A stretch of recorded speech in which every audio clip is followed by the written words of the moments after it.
የጊዜ እንጂ የሰው ጀግና የለውም እንደሚባለው የወይዘሮ ሜላት ቤተሰቦች ጊዜ ጥሏቸው አሁን ያሉበት ሁኔታ በጣም አስከፊ ነው። ወይዘሮ ሜላት ከመጠጥ ውጭ ምንም የምታውቀው ነገር የለም። ልጆቿ እንደዛ የተትረፈረፈ ኑሮ የሚኖሩት አሁን ላይ ስራ በመልሰፍ ሳይሰለቹ ደፋ ቀና እያሉ ስራ መስራት ላይ ናቸው። ሰላም አለይኩም ወራህመቱላሂ ወበረካቱ። ውድና የተከበራችሁ የቻናል ቤተሰቦች ሙስሊም ክርስቲያን ወገኖች ሰላማችሁ ይብዛ እያልኩኝ ለቤት አዲስ የሆናችሁ ሰብስክራይብ በማድረግ ተቀላቀሉ። ነባሮች ደግሞ ላይክ ሸር ማድረጋችሁን እንዳትረሱ። ኖላዊ ድራማን ይዤላችሁ መጥቻለሁ። አብራችሁ ይቆዩ። በላይክ ጀምሩት። ኖላዊ ድራማ ሲጀምር ወይዘሮ ሜላት በአቶ በቃሉ በደረሰባት የድርጅት ኪሳራ በጭራሽ ያልጠበቀችውና ያልገመተችው የህይወት መሽቆልቆል አሁን ላይ ያለችበት አስከፊ ሁኔታ ላይ ደርሳለች። በቃ አረቂና ቢራ ከመጠጣት ውጭ ተስፋ ቆርጣ የመኖር ተስፋ ቁርጥ ብሎ በቃ አረቂ ነው ጠርሙስ ታቅፋ ነው የምትውለው የምታድረው። ልጆቿም እናታችን እንደዚህ የሆነችው እያሉ ምንም ስራ ሳይመርጡ ሰላም እንኳ የሰው እጅ አይንካኝ የተረፈ ምግብ አልበላም ያደረ ምግብ አልበላም የምትለዋ ልጅ ከደላላ ጋር ሂዳ ስራ በፍለጋ የሰው ቤት ሰራተኛ ለመሆን ወስና እየሰራች ነው። ሀኒም ብትሆን አሁን ላይ ፍቅረኛዋ ሀብታም ሆኗል። አሲርና ተምቹ ህይወት እንደዚህ ናት፣ አንዴ ከፋ አንዴ ዝቅ ነው የምታረገው ነውና አሁን ላይ ሀብታም ሆነዋል። በቃ ባጠገባቸው ሲያልፉ አንዴት ተረገመ ሰውዬ ምናሴ ጫማውን ሲጠርግለት እንዳጋጣሚ ሀሳብ ላይ ስለነበር ሱሪውን ቀለም የጫማ ቀለም ሲያስነካበት ደነፋ። እንዴት እንደዚህ ያደርጋል ብለው እነሱ ያለፉበት በደረጃ በጣም ከባድ ስለነበር በጭራሽ እንደዚህ ማድረግ የለበትም ብለው የሚገባውን ትምህርት አስተምረው ልከውታል። ወይዘሮ ሜላት በአጠገቤ ምንም ነገር ማየት አልፈልግም፣ ልጆቼ ሲራቡ ልጆቼ ከሰው በታችሁ ነው እንደዚህ ሲሰቃዩ ከማይ ሞቴን እመርጣለሁ ብላ አረቄ ጠርሙስ ታቅፋ ነው የምትውለው። ሀኔ ከቤተሰቦቹ የተሻለ ትንሽ በአእምሮዋም በአስተሳሰቧም ትንሽ ሻል ያለች ስለሆነች እናቴ ያለችበት ሁኔታ አሁኑ በቅርብ ካላወጣናት በቅርቡ ትሞትብናለች ብላ የታቀፈችውን ያረቄ ብርጭቆ አምጪ እያለች መስተካከል እንዳለባትና ሁሉም ኃላፊ እንደሆነ እየነገረቻት ግን ደግሞ አልሰማቻትም። ወይዘሮ ሜላት አታየኝም እንዴ እንደዛ ስንት ዋጋ ከፍዬ የነበረው ድርጅት አሽቆልቁሎ በጭራሽ ያልገመትኩትና ያላሰብኩት ልጆቼን ሜዳ ላይ ጥዬ ባሌ የምለው እንኳ የገዛ ባሌ ልጆች አባት ጥሎኛ ሀገር ተሰዶ አይታይሽም እንዴ የኔ መኖር ትርጉም ምንድነው? ንገሪ፣ ለማን ነው? ለምንድነው የምኖረው? በቅጽበት ሁሉ ነገሬን ሳጣ ቤቱንም ሁሉንም ሳጣ እንደዛ አይታይሽም እንደያለች እንባ በእንባ ሆና ለሀኒ ውስጧን ይሆዷን እየነገረቻን ነው። ሀኒም ብትሆን እናቴ እንደዚህ ስትሆን ከማይ ሞት ይሻለኛል እያለች ግራም በቃ የምታረገው ግራ ገብቷታል። ከአሲር ጋር ከተገናኙ በኋላ አሁን ላይ ያለችበት ሁኔታ አሳሳቢ ላይ ስለሆነ ከጎንሽ አለሁኝ፣ ምንም ችግር የለው፣ ለእሷ የሚያስፈልጋትን ነገር በሙሉ እናደርጋለን፣ አንቺ አትጨነቂ እያለ ሊያበረታታታል። እሷም ቢሆን ያው እንግዲህ አብረው ብዙ ነገር ስላሳለፉ ከዚህ በፊት አዲስ ነገር አይሆንባቸውም። መጀመሪያ ላይ ድሃ ሆናችሁ በኋላ ሀብታም ብትሆኑ ለእናንተ ምንም አይገርማችሁም። ግን ደግሞ መጀመሪያ ሀብታም ሆናችሁ በኋላ ላይ ድህነት ሲመጣና ህይወት ማሽቆልቆል ሲመጣ እንዴት እንደምትኖሩ ስለማይገባችሁ በቃ ከምን እንደምትጀምሩ ግራ ይገባቸውና ተስፋ ይቆርጣሉ። አሲርና ሀኒ የመጡበት መንገድ ትክክለኛ ስለነበረ አሁን ያለችበት ሁኔታ አላስደነገጣትም። ቤተሰቦቿን እንደዚህ ማድረግ አለባችሁ፣ ከዚህ መሆን መቆጠብ አለባችሁ እያለ ለማስተካከል እየሞከረች ነው። ገንዘብ ሰጥቷት በቃ እንጠጣ ብለው ተምቹም ከፍቅረኛው ከሰራተኛይቱ ከዲምብላል ጋር ሀኒም ከአሲር ጋር ሆነው ሻይ ቡና እያሉ የሆድ የሆዳቸውን እያወሩ ነው። ተምቹ ከዚህ በፊት እንጋባ እያለች ዲምብላል ስታስቸግረው ስለነበር እጁ ላይ ምንም ገንዘብ ስለሌለው አሁን ላይ ጋብቻ ምን ሊሆን ነው ማለቴ ተጋብተን ምን ልናደርግ ነው? ባዶ እጅ እኮ ነው ያለ፣ ያው ታውቂ የለ ጎዳና ላይ ነው የምኖረው እያለ ሰበብ አስባብ እየፈለገ ይሸሻን ነበር። አሁን ባለ ሀብቱ ሆኖ እንጋባ እያለ እሷን በተራው መጨቅጨቅ ጀምሯል።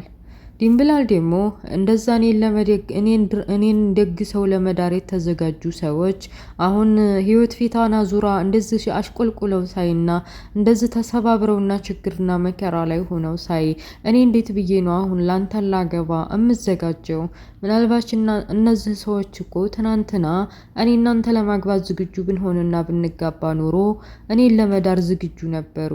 አሁን ባሉበት ሁኔታ እኔ አንተን አላገባም፣ ስለ ሰርግም አላስብም። አሁን ችግር ላይ ናቸውና ባላስፈልጋቸውም እና ሰራተኛ ባያስፈልጋቸውም እንኳ ከጎናቸው መቆም አለብኝ። ሀዘንም እኮ ሰው ያስፈልጋል፣ ችግርም ሰው ያስፈልጋል እያለች አሁን ላይ ማግባቷ ዝግጁ እንዳልሆነ ስትነግረው ተምቹን ተቆጥቶ ካጠገቧ ሄደ።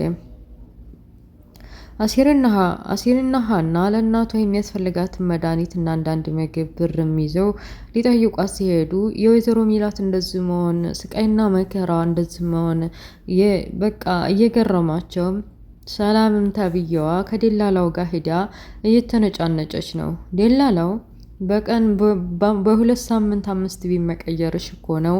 ጸባይሽን አስተካክለሽ ለምንድን ነው ማሰሪው? ምንድን ነው ነገርሽ አንቺ? ብር አይደለው የምትፈልገው? ከከፈሉሽ ለምንድን ነው ማሰሪው ሲላት፣ ቤቱም ይሸት ነው፣ ብዙ ሰዎች አሉበት፣ አልተመቸኝም እያለች ከሞልቃቃ ህይወቱነቷ ወደታይ ዝቅ ማለቷ ቢያናድዳትም ለእናቷ ስትል ግን የሰው ቤት ሰራተኛ ለመሆን ሌላ ቤት ፈልግልኝ እናሰራለሁ ብላ ለደላላው ተናግራለች። እቤት ስትመጣ እናቷ ጥቅልል ብላ ተኝታ ስታያት አዘነች። እንደዛ ሞልቶ ተርፎ የነበረን ሰዎች ቤታችን እምድርና ፎቅ መኪና በቃ የፈለግንበት ቤት የፈለግነው ብር እንደፈለግን የምንበትን ሰዎች ዛሬ እንደዛ አይነት ኑሮም ኖርን ብንባል ማን ያምናል እያለች እናቷ እንደዚህ ጠርሙስ ታቅፋ መተኛቷ እያዘነች ድንገት ወይዘሮ ሜላት ተነሳች። ወይዘሮ ሚላት ራሷን እየወቀሰች እዚህ ሁሉ ያደረኳችሁ እኔ ነኝ፣ ለድርጅቱን መክሰር እኔ ነኝ የቃሉን ሴራና የቃሉን የአቶ በቃሉን ሁኔታ እንደዛ አስቀድሜ ባስተካከል ኖሮ ይሄ ነገር ባልተፈጠረ ነበር እያለች ራሷን መውቀስ ስትጀምር፣ ሰላምም ከአንቺ በቀር እኛ ማንም የለንም፣ አንቺ ጀግና ጥሩ እናት ነሽ፣ ለእኛ ታስፈልጊናለሽ፣ እንደዚህ በሆነ ባልሆነው እንደዚህ እየሆንሽ ራስሽን እንዳትጎጂና አንቺንም እንዳናጣሽ አባታችንም ቢሆን በዛሬው ሰዓት ከጎናችን መቆም ሲገባው ጥሎን ሄደ። መቼም ቢሆን ውለታሽን አንረሳምና ከዚህ ጉዲሽና ከዚህ ባህሪ ተሻሽለሽ እባክሽ በቃ የሆነ ነገር እንዳትሆንብኝ ይፈራለሁ። ይህን ችግር እንወጣዋለን፣ ሁሉም ነገር ያልፋል እያለች የሀኒን ህይወት እንዴት እንደነበር የመጀመሪያው ምዕራፍ ላይ ያለውን ነገር ጠቅሳ መጠንከር እንዳለባት አስረዳቻት። ቢሆንም ተላቅሰው አንጀት ሆድ ብሷቸው ስለነበር ተቃቅፈው ተላቅሰው ዝም አሉ። አቶ ኖላዊ ህይወታቸው ተቀይሯል። ባለቤታቸውም ነፍሰ ጡር ናት። መውለጃ ሰዓቷ እየደረሰ ነው። ደስ ይላል። ደስ ብሏቸዋል። ዘበኝነት ተቀጥረው እየሰሩ ነው። ባጠገባቸው ሲያልፉ ተምቹና ሲር እንደለመዱ መቀለር ጀምረው በተኙበት ሲቀሰቅሷቸው ደንግጠው በጥፊ ላሱት ተምቹን። ሊገሉኝ ነው እንዴ እያሉ እየቀለዱ፣ አረ ችግር የለውም ስራ እንዴት ነበር እያሉ ስለ ስራቸው ጠይቋቸው። ሀኒ ድክም ብሏታል። የእናቷ ነገር አይኗ እያየ እናቴ ልታመልጠኝ ነው፣ ይህን ጠርሙስ ይህን አረቄ ተይ ብሏት እምቢ አለችኝ እኮ ብላ ከአባቷ ጋር ቆይታ ስለነበር ሰላም ልትላቸው ከአቶ ኖላዊ ጋር ሄዳለች። ሲያዩዋት በቃ እንቅልፍ ያልተኛች ጥንዝል ያለች የደከማት ልጅ ሆናለች። እስኪ ነይ እዛ አረፍ በይ። ምንድን ነው እናትሽ አልተሻላትም እንዴ? ምን ሆናለች? ወይዘሮ ሜላት ደህና አይደለችም እንዴ? እያሉ በጥያቄ አጣደፏት። እሷም ቢሆን ሰሞኑ እናቴ ጥሩ ሁኔታ ላይ አይደለችም፣ ከአረቂ ውጭ ምንም የምታውቀው ነገር የላትም፣ ምግብ አበላ ምናትል በቃ አረቂ ነው፣ ራሷን ለመግደል እየታገለች ነው፣ እኔ ምን ማድረግ እንዳለብኝ አላቅም እያለች ከጉልበታቸው ላይ ተኝታ እንደ አባትነታቸው ፀጉሬን አሳሸኝ እስኪ ብላ ፀጉሯን ሲያሳሹላት እዛው በዛው እንቅልፍ ስላልተኛች ሸለብ አረጋት። እንቅልፍ እንዳልተኛች ስላወቁ ዝም አሏት። የአቶ ኖላዊ ባለቤት ወደነ ወይዘሮ ሜላት ቤት ሄደችና ወይዘሮ ሜላት ቤት ከሄደች በኋላ ወይዘሮ ሜላትን በዚህ ሁኔታ ለምንድን ነው እንደዚህ የምትሆኒው? እንደዚህ መናደድ፣ እንደዚህ መበሳጨት የለብሽም። አንቺ ጠንከር ብለሽ ልጆችሽንም ጠንክረሽ የሚሆነውን ነገር ማድረግ ነው። አንቺ በጠርሙስ ውስጥ እንደዚህ ታቅፈሽ የምትይ ከሆነ ልጆችሽን በአንቺ ተስፋ ቆርጠው ጎዳና ላይ ይወድቁብሻል።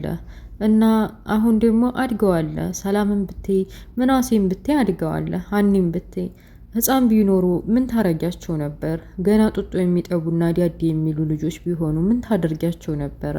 አሁን እኮ እድሜያቸው ነው። ሊስትሮም በዩ ሸክም በዩ ምንም በዩ ስራ ቢሰሩ እድሜያቸው ነው፣ ሰዓታቸው ነው። ልጅ ካደገ ስራውን መስራት፣ ስራ መፈለግ፣ ራሱን ማጠናከርና ለራሱ ህይወት መድከም ግዴታቸው ነው። እና አንቺ ማጠናከር አለብሽ። ለምንድን ነው እንደዚህ የምትሆኑ? እያለች ልታበረታታት ሞከረች። ስለ ጽንሱምና ስላለችባቸው ችግር እያንዳንድያው የሆዲያቸውን አወሩ። ሀኒዬ አባቷን ሰላም ካለች በኋላ ቀጥታ ወደ ደላላው ነበር የሄደችው። ደላላው ከበፊት ጀምሮ በደንብ ያውቃቸዋል። ሰላምንና አንዲቷን ሴትዮ በስልክ እያወራ ስሙን ሴት ናት እንጂ ሙያ የላትም እኮ እያለ እያማረረ ሀኒን አገኛት። ሰላም ካለ በኋላ ሰላም እዚህ ቤት መምጣቷንና ስራ እንዲፈልግላት አንድ ሬስቶራንት ካፌ እንዲያስቀጠራትም ነገራት። መስራት እንዳለባትና የቤተሰቦቻቸው ህይወት ከቀን ወደ ቀን እያሽቆለቆለ ለኔም ስራ ፈልግልኝ ብዬ ነው የመጣሁ ብላ ያለውን ነገር አስረዳችው። ደላላም ቢሆን በህክምና ሙያሽ ነው ወይ የምፈልግልሽ ብሎ ጠየቃት። አዎ በህክምና ሙያሽ ከፈለግሽ ያው ከሙያው ስራ ላቅሽ ምናልባት የሚደርስብሽን ፈተና የምታልፊ ከሆነ እሺ ችግር የለውም ብለው ተስማምተው ተለያዩ።